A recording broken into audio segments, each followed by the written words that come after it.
Pamina mo labang pila pa kaadlaw bago mo bagong tuig. Kay daghan kay tag mga patutuo nga wala na mao. Atong koreksyon na. Okay? Usa sa mga patutuo kaning inigsulod sa bagong tuig ko no, dapat ko no magkumkum ka og sinsilyo. Ana si mohang kamot. Aron inigsulod sa bagong tuig, tibok tuig, swerte ka, daghan kag kwarta. Abondan ka tibok tuig kay naay kwarta sa imuhang mga kamot sinsilyo. Usa ka na kadakong sayop, dili ka na mao. Kay ngano? Kung gusto kag abondan, kung gusto kag swerte, kung gusto kag daghan kag kwarta tibok tuig, nganong sinsilyo ra may imong kumkumon? Magkumkum di kag tinaglibo diha. Gusto kag sinsilyo ra? Oh, butang ka lang tag piso. Oh, niabot og 40 imong nakumkum.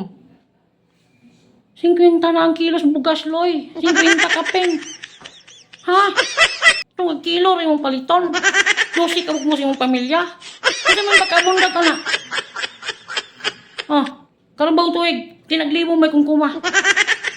Sa sinsilyo.